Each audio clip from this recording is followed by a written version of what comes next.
ഈ വ്യക്തിയും രണ്ട് കുട്ടികളും അഡ്വക്കേറ്റ് കോട്ടയം ഏറ്റുമാനൂരിലെ ജിസ്മോളുടെയും മക്കളുടെയും ആത്മഹത്യയിൽ വലിയ രീതിയിലുള്ള പ്രതിഷേധമാണ് ഇപ്പോൾ സമൂഹത്തിൻ്റെ വലിയ ഭാഗങ്ങളിൽ നിന്നും ഉയർന്നു വരുന്നത്. അതിൻ്റെ ഒരു പശ്ചാത്തലത്തിൽ ഇന്നിപ്പോൾ ആക്ഷൻ കൗൺസിലിൻ്റെ നേതൃത്വത്തിൽ നീതി നിഷേധത്തിനെതിരെ അല്ലെങ്കിൽ പോലീസിൻ്റെ അന്വേഷണത്തിൻ്റെ അനാസ്ഥയ്ക്കെതിരെ കോട്ടയം ഏറ്റുമാനൂർ പോലീസ് സ്റ്റേഷനിലേക്ക് ജനകീയ കൂട്ടായ്മയുടെയും അതുപോലെ തന്നെ ആക്ഷൻ കൗൺസിലിൻ്റെയും നേതൃത്വത്തിൽ വലിയ രീതിയിലുള്ള പ്രതിഷേധമാണ് അരങ്ങേറിയത്.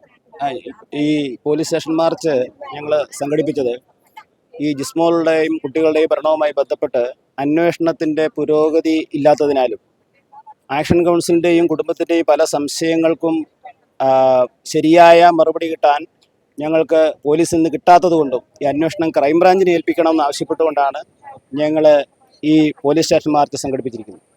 ഇതിൽ പല തെളിവുകളും പോലീസ് ശേഖരിക്കുന്നതിലും പല ആളുകളെ ചോദ്യം ചെയ്യുന്നതിലും പോലീസ് ഇതുവരെ തയ്യാറായിട്ടില്ല.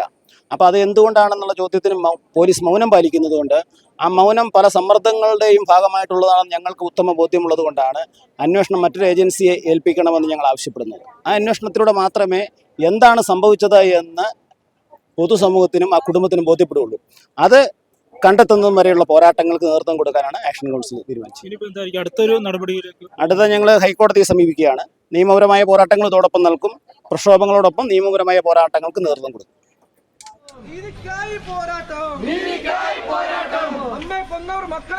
അമ്മയെ കൊന്നവർ മക്കളെ കൊന്നവർ കൊട്ടാരങ്ങളിൽ വാഴുമ്പോ